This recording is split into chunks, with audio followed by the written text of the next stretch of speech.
Good morning! Ito nga, pauwi na nga ako galing trabaho. Puti na nga lang, hindi traffic. At ito nga, nandito na nga ako sa may kanto. Shumarkat na nga lang din ako dito sa sementeryo. Kasi mas malapit dito sa amin para hindi na rin ako mapalayo. Kaya dito na rin ako dumaan.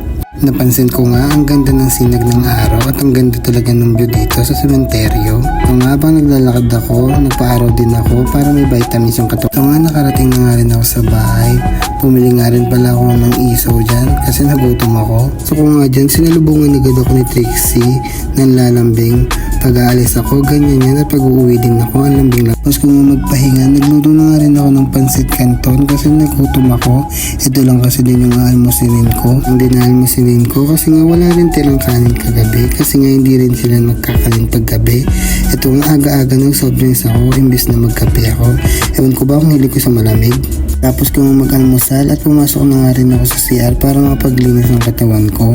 Ito nga, tapos na nga rin ako maglinis at nag-half bath lang ako kasi galing ako sa puyatan kaya ito nag-half bath lang din ako.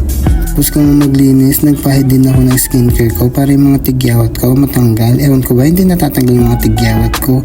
Ayun nga, pinahid ko ng pinahid sa buka ko yung mga dapat ipahid para matanggal yung mga sumpa. Dito ko rin sa TikTok yung Mr. Deo kaya nilagay ko sa mukha ko.